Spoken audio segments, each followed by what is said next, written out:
Hello friends, आज की इस वीडियो में हम डिस्कस करने जा रहे हैं कि एडवांस टैक्स क्या होता है और इनकम टैक्स के अंदर इसकी क्या इंपॉर्टेंस है। तो देखिए, advance tax basically income tax को ही अर्ली कलेक्शन करते हैं जब, तो हम उस टैक्स को एडवांस टैक्स कहते हैं। जब भी हम इनकम टैक्स को असेसमेंट ईयर में ना कलेक्ट करके प्रीवियस ईयर में ही कलेक्ट कर ले, यानी जिस साल हम इनकम जनरेट कर रही है एसएससी, उसी साल उससे इनकम टैक्स का पेमेंट जब रिसीव करने लगते हैं तो उस इनकम टैक्स की पेमेंट को हम एडवांस टैक्स का नाम देते हैं।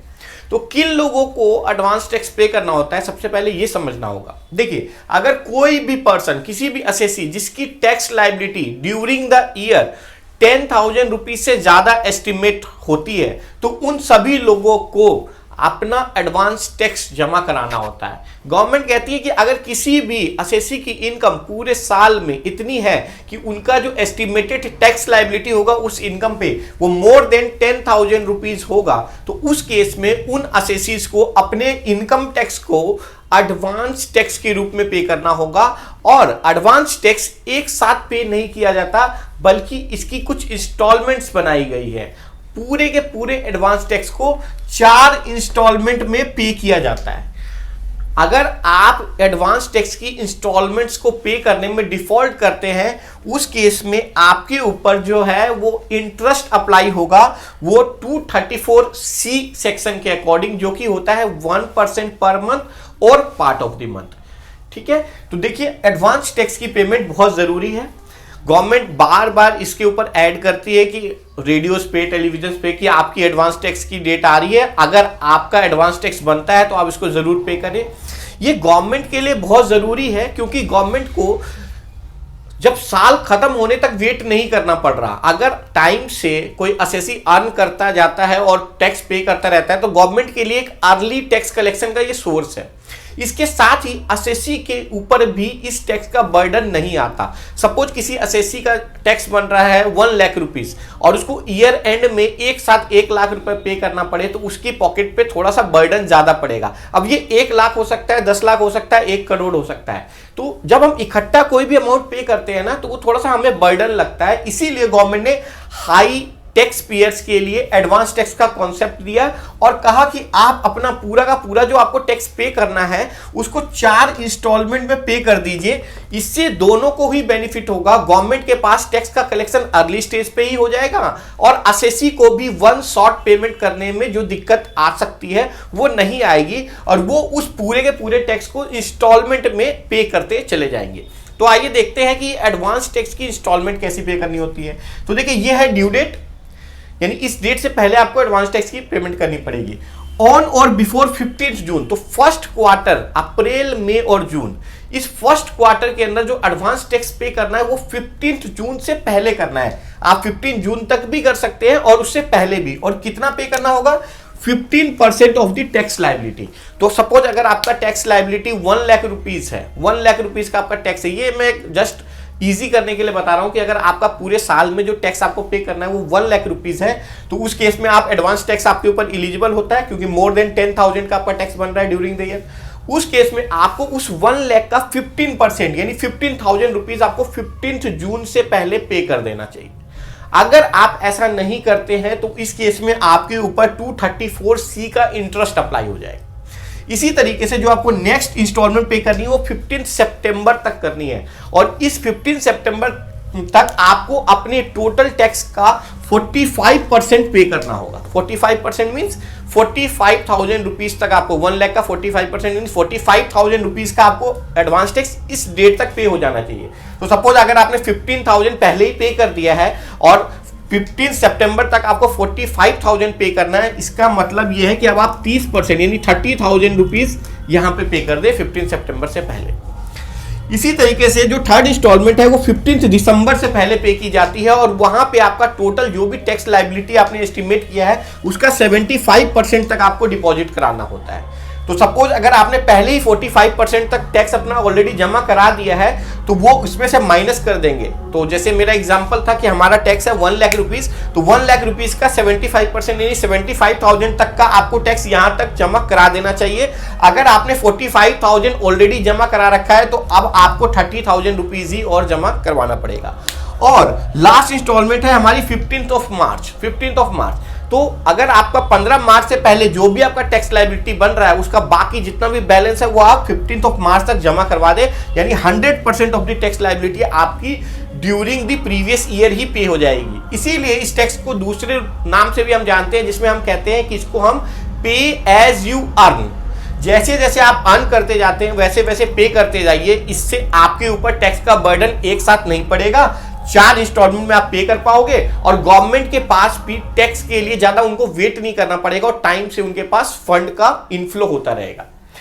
तो ये हमने बात कर ली ड्यू डेट की, ये हमने बात कर ली क्यूमुलेटिव टैक्स परसेंटेज की कि हमें कितना कितना टैक्स कैसे कैसे पे करना है।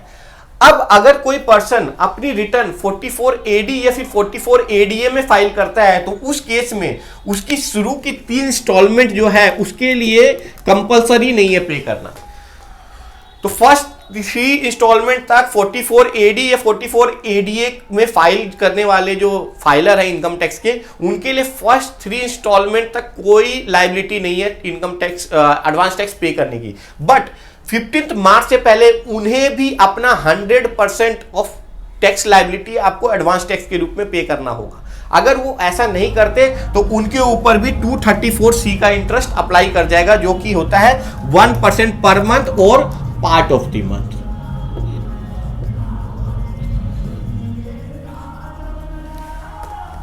तो अगर आप इंटरेस्ट से बचना चाहते हैं तो आप अपने एडवांस टैक्स की इंस्टॉलमेंट को टाइम से पे करें, इससे आपके ऊपर भी कम बर्डन आएगा और आप टैक्स के कंप्लायंसेस अच्छे से कर पाएंगे।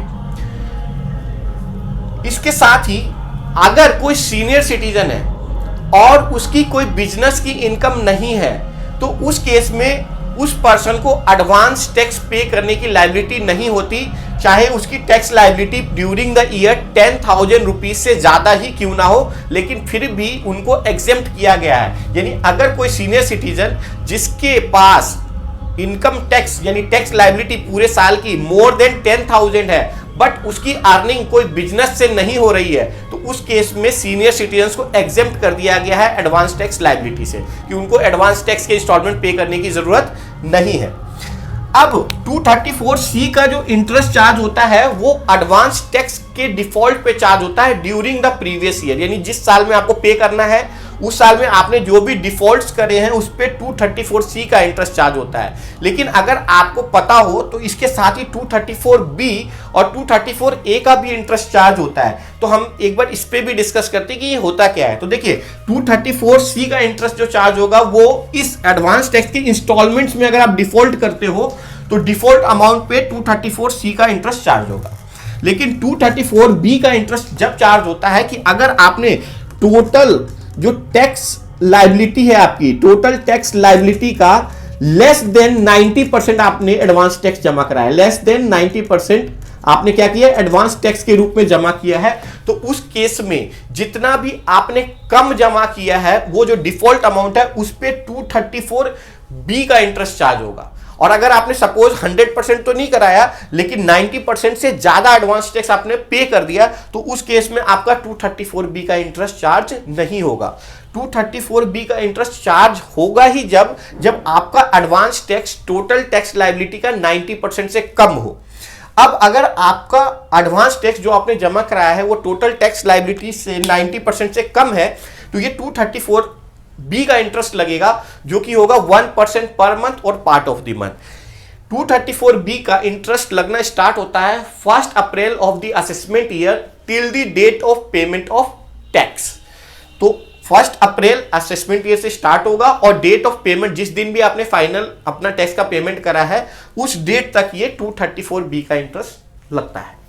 अब हम बात करते हैं 234A के इंटरेस्ट की। तो 234A का इंटरेस्ट असेसी के ऊपर तब इंपोज किया जाता है जब उसने अपनी रिटर्न ड्यू डेट के बाद फाइल की हो। तो अगर कोई असेसी अपनी रिटर्न ड्यू डेट के बाद फाइल करते हैं और टैक्स जमा करवाते हैं तो जितना भी वो टैक्स जमा करा रहे हैं उसके ऊपर 1% और पार्ट ऑफ द मंथ का इंटरेस्ट चार्ज किया जाएगा starting from the date after the due date till the date of payment of taxes.